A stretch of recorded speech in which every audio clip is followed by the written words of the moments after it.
Good morning friends. कैसे हैं आप सब लोग? आई होप आपकी यूपीएससी की तैयारी अच्छी चल रही है। करीब आ रहा है प्रीलिम्स। हम भी इस स्पीड को बढ़ाएंगे अब। ये टॉपिक थोड़ा लेंदी था। ये तीन पार्ट्स में करना पड़ा इसको। आगे के टॉपिक एक एक लेक्चर में एक टॉपिक ख़त्म करने की कोशिश करेंगे। एयर डिफेंस सिस्टम हमने लेकिन पूरी तरह से किया है विद एमसीक्यू, इसलिए थोड़ा सा आपको अच्छा भी लग रहा होगा और लेंदी भी लग रहा होगा। तो एयर डिफेंस सिस्टम में आज हम लास्ट टॉपिक कवर करेंगे, very short range defence system. हम अब तक क्या क्या पढ़ चुके हैं, एक रिकैप हल्का सा। एयर डिफेंस सिस्टम की हमने डेफिनेशन पढ़ ली। एयर डिफेंस सिस्टम कैसे काम करता, मैकेनिज्म पढ़ दिया। फिर उसकी मल्टी लेयर पढ़ ली, कौन कौन सी लेयर थी। फिर हमने पढ़ा BMD, ballistic missile defence system. फिर हमने पढ़ा लॉन्ग रेंज डिफेंस सिस्टम। फिर हमने पढ़ा मीडियम रेंज डिफेंस सिस्टम। फिर हमने पढ़ा शॉर्ट रेंज डिफेंस सिस्टम। आज हम क्या पढ़ने वाले हैं? आखिरी के दो टॉपिक। आज आखिरी के दो टॉपिक कौन कौन से हैं? Very short range defence system और ग्लोबल डिफेंस सिस्टम में कुछ मेजर डिफेंस सिस्टम जैसे आयरन डोम, आर्ड, ऐसे जो दुनिया में वेल नोन है, S-400 रसिया का, उनकी एक लिस्ट, ताकि अगर सवाल बन जाए तो हमें ये ना लगे यार कहाँ से आ गया है। इसीलिए हम हर टॉपिक को उस हर एंगल से देखने की कोशिश करते हैं जिससे यूपीएससी में एक क्वेश्चन बनने की पॉसिबिलिटी है। चलिए शुरू करते हैं अपना टॉपिक। एमसीक्यू लगाने में मज़ा आ रहा है। आई होप आपको अच्छा लग रहा होगा, क्योंकि क्वालिटी के एमसीक्यू जनरली नहीं देखने को मिलते हैं। लोग पढ़ाकर निकल जाते हैं, उस पर किस तरह का क्वेश्चन बन सकता है ये आपके सामने अगर रहेगा तो आप इंफॉर्मेशन गैदर करने में, नोट्स बनाने में आपको बहुत मदद मिलेगी। शॉर्ट रेंज तक हम कवर कर चुके थे। आज हम पढ़ेंगे वेरी शॉर्ट रेंज, यहाँ से। ठीक है, very short range air defence system. Very short range air defence system की डेफिनेशन क्या है? 10 किलोमीटर। 10 kilometre range. रेंज मतलब तरह, दूरी। हाइट की बात नहीं कर रहे हम, एल्टीट्यूड की बात नहीं कर रहे। 10 किलोमीटर की रेंज में है क्या एनिमी का जो एरियल थ्रेट है।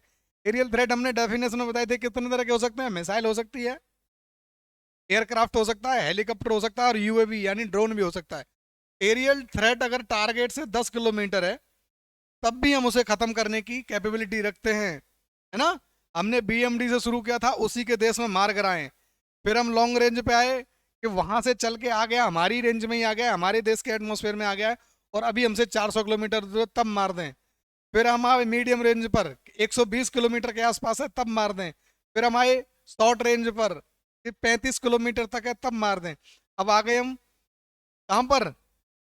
वेरी शॉर्ट रेंज में। मतलब हमने दूसरे देश की टेरिटरी से शुरू किया था बीएमडी। ये पाकिस्तान है मान लो।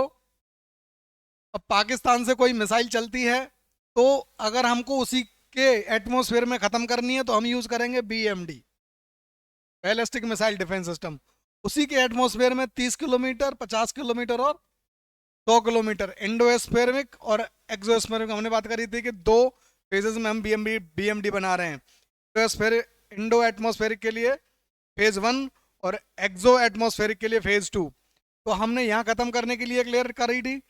इन केस हमारी मिस फायर हो गई मिसाइल बीएमडी वाली, और वो मिसाइल पाकिस्तान से चलकर इंडिया के एटमॉस्फेयर में एंटर कर गई है, अभी हमारे टारगेट से वो 400 किलोमीटर दूर है, तब हम कौन सी यूज करेंगे? लॉन्ग रेंज डिफेंस सिस्टम, है ना। 400 किलोमीटर पे मान लो मिस फायर हो गई, तब हम आ जाएंगे 120 किलोमीटर पे, मान लो आ गई उसकी मिसाइल, तो हम कौन सी यूज करेंगे? Medium range defence system. अब 120 किलोमीटर पे भी मान लो मिस फायर हो गई, एक लेयर, दूसरी लेयर 400 वाली और तीसरी लेयर 120 वाली, यहां भी मिस फायर कर गई तो हम शॉर्ट रेंज पे आएंगे। 35 किलोमीटर पे अगर वो आ गई है तब उसको खत्म करना है, तो शॉर्ट रेंज हो गई। अगर यहाँ भी मिस फायर हो गई, हमारी हमारी मिसाइल ने यहाँ भी एरियल थ्रेट को खत्म नहीं करा, तो हम आ जाएंगे शॉर्ट रेंज में, वेरी शॉर्ट रेंज में, और वो 10 किलोमीटर, तो 3 और 4 और 5 लेयर हो गई हैं वो। समझ में आ रही कहानी? 5 लेयर्ड एयर डिफेंस सिस्टम। इसीलिए इंडिया में कोई भी मिसाइल अटैक नहीं हो पाया था ऑपरेशन सिंदूर के दौर में, जबकि पाकिस्तान ने हर तरह की मिसाइल यूज करी थी, है ना। वेरी शॉर्ट रेंज में देखते हैं क्या क्या मामला है। Very short range defence system में 10 किलोमीटर रेंज है। इसको क्या क्या जानना है इसके बारे में, तो इसका purpose, existing system, portable missile system और फ्यूचर डेवलपमेंट जानेंगे। 4 चीज़ें इसके बारे में। पर्पज जान लेते हैं कि क्या है। तो डिजाइन टू प्रोटेक्ट, क्या क्या क्या प्रोटेक्ट करने के लिए डिजाइन की गई है? इन्फेंट्री, टैंक रेजिमेंट और स्ट्रेटेजिक असेट्स। ताजमहल हुआ, लाल किला हुआ, है ना, पार्लियामेंट हुआ, इस तरह के एसेट्स को प्रोटेक्ट करने के लिए, या टैंक रेजिमेंट या इन्फेंट्री को रेजिमेंट करने के लिए ये very short range defence system ध्यान रखना है। पर्पस ध्यान रखेंगे तो आप लॉजिक से आंसर निकाल पाएंगे। Focused on low flying threat, जो नीचे उड़ रही होती हैं, है ना, सच एज एयरक्राफ्ट या ड्रोन। क्रूज मिसाइल भी हो सकती है। एग्जिस्टिंग लीगेसी सिस्टम, मतलब इससे पहले क्या सिस्टम काम कर रहे थे इस very short range defence system में? तो K-22 Tunguska, L-70 anti aircraft gun और ZSU-23-4A Chilka close range protection देते हैं लोग। पोर्टेबल मिसाइल सिस्टम का डिफेंस सिस्टम जो है वो इसी में आता है, मतलब आदमी लेके चल सकता है, ये बोलते हैं पोर्टेबल। मतलब ये मैन तो मैन ही है, पी का मतलब पोर्टेबल और ADS का मतलब एयर डिफेंस सिस्टम। आप समझ पा रहे हैं आप? इसका मतलब तो मैन ही है, जो मैन होता है वही मैन, मतलब ह्यूमन। पी का मतलब पोर्टेबल और ADS का मतलब तो आपको पता ही है, एयर डिफेंस सिस्टम। ये होता है मैन पैड्स का पूरा फुल फॉर्म। तो ये पोर्टेबल मिसाइल सिस्टम है, मैन पैड्स जिसे बोलते हैं। इसमें 2 तरह की मिसाइल यूज होती हैं, इगला M और इगला S। M का मतलब है मीडियम रेंज और S का मतलब है शॉर्ट रेंज, ठीक है। ये फीचर तो पोर्टेबल है, तो मैंने बता दिया, आदमी लेके चल सकता है कहीं भी, यहाँ से उठा वहां ले जाके वहां मार दिया, आदमी खुद ले जाके जा सकता। इसके लिए ट्रक या उसकी जरूरत नहीं पड़ती इस वाली मिसाइल को ढोने के लिए। है इफेक्टिव अगेंस्ट किसके लिए? तो लो एटीट्यूड एरियल थ्रेट, बहुत नीचे अगर कोई उड़ रहा है, क्रूज मिसाइल हो सकती है, ड्रोन हो सकता है, या एयरक्राफ्ट भी हो सकता है। फ्यूचर डेवलपमेंट, तो वी शॉट्स हम डेवलप करने की कोशिश कर रहे हैं, बीइंग डेवलप्ड बाय DRDO, है ना। Indigenous advance short range protection इससे मिलेगी। अब वेरी शॉर्ट रेंज पर एक प्रैक्टिस MCQ आपकी ख्वाहिश का। हर एक MCQ पोटेंशियल रखता है, किसी भी फॉर्मेट में आपको देखने को मिल सकता है UPSC के 2026 के प्रीलिम्स में। Consider the following statement regarding very short range air defence system. K-22 Tunguska, L-70 aircraft gun and ZSQ Shilka are some of existing system being used under the this defence system. ये बात सही है गलत है आपको बतानी है, पहला स्टेटमेंट। दूसरा statement, Igla M and Igla S are the man portable, ध्यान रखना है, मैन पोर्टेबल है कि नहीं है बताना है, missile system of this system, हाँ या ना। This is fully Indian air defence system, मतलब विदेशी किसी ताकत का, विदेशी किसी शक्ति का, विदेशी किसी टेक्नोलॉजी का यूज हमने किया है नहीं किया है, डेवलप्ड बाय DRDO। इन तीनों में से बताना है कौन सही है कौन नहीं सही है। Which of the above statement is are correct? Only 1 and 2, only 2 and 3, only 1 and 3, all 1 2 3। जो भी आंसर हो आप हमें कमेंट बॉक्स में क्लियर कट बताइएगा, ठीक है। आगे अगला टॉपिक चलते हैं हम, जो लास्ट टॉपिक है इस पूरे टॉपिक का, सब topic major global air defence system. Feature आपको याद रहे न रहे, लेकिन देश और उसका किस देश का कौन सा मिसाइल डिफेंस सिस्टम है ये याद रखना बहुत जरूरी है। हालांकि फीचर भी लिख दिए हैं, रेंज भी लिख दिए हैं, आप रेंज को इग्नोर कर सकते हो, इनको भी इग्नोर कर सकते हो। ज्यादातर क्वेश्चन बनने का जो पोटेंशियल है वो कंट्री से सिस्टम का मैच ऑफ द फॉलोइंग का क्वेश्चन बन सकता है। तो जिस टॉपिक पर जिस सेगमेंट में क्वेश्चन बनेगा मैं आपको इंडिकेट करता चलूंगा। हालांकि इस पर सवाल आ जाए तो मुझे दोषी मत ठहरना, क्योंकि मेरा गैस अभी तक ये कह रहा है कि क्योंकि ग्लोबल है तो ग्लोबल के बारे में हम ज़्यादा पढ़ते नहीं है, खासकर इस दो के अलावा एक और पढ़ेंगे हम, आयरन डोम।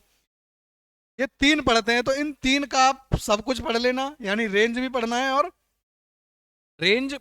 और क्या पढ़ना है, फीचर्स भी पढ़ना है। एक आयरन डोम और है इजराइल का। तो तीन आपको नाम याद रखने हैं जिनके बारे में सब कुछ पढ़ना है, जैसे रेंज से लेकर फीचर तक।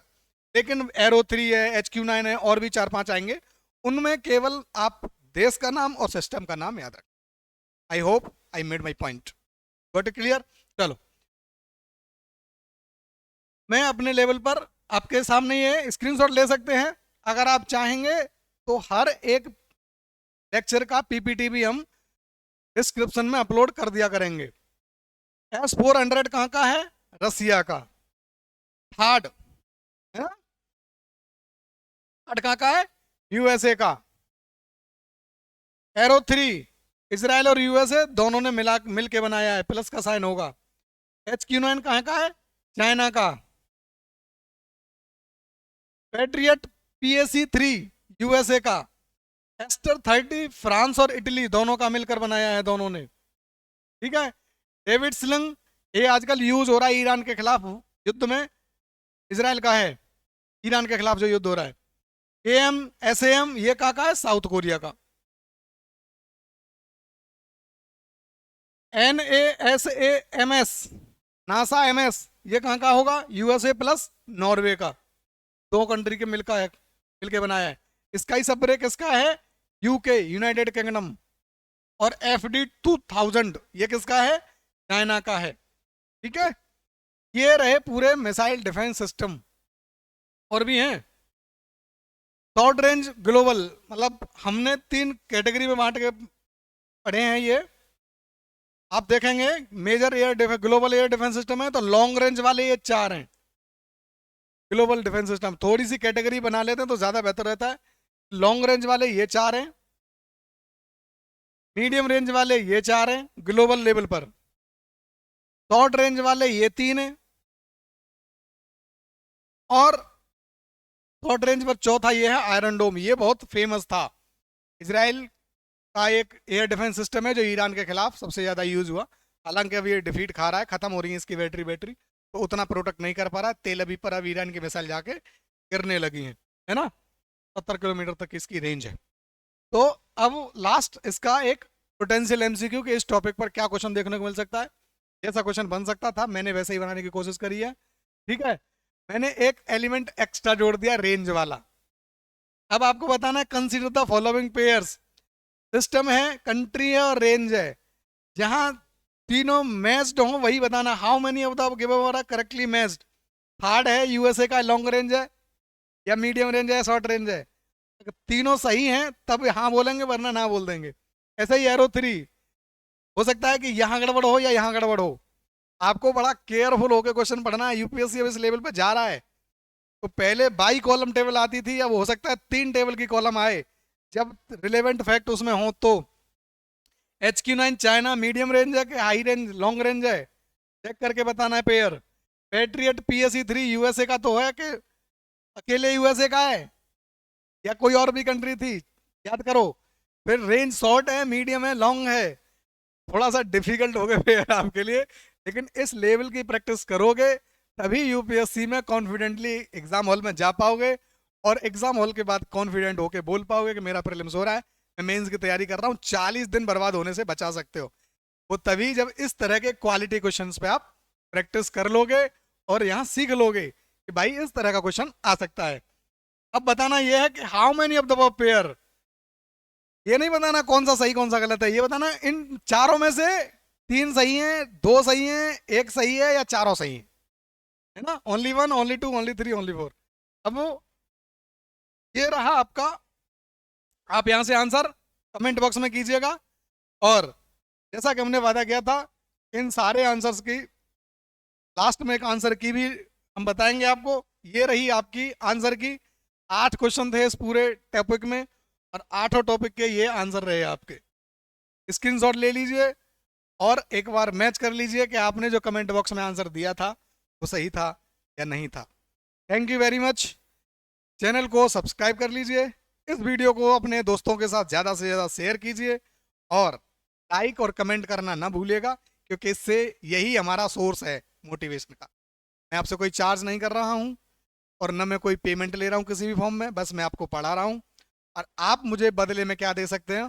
सिर्फ एक अच्छा सा लाइक, एक अच्छा सा कमेंट और अच्छा सा लोगों के साथ, ज़्यादा से ज़्यादा लोगों के साथ share. I hope, wish you all the very best. Thank you very much. मिलते हैं अगले टॉपिक के साथ। पढ़ते रहिए, पढ़ते रहिए। Thank you.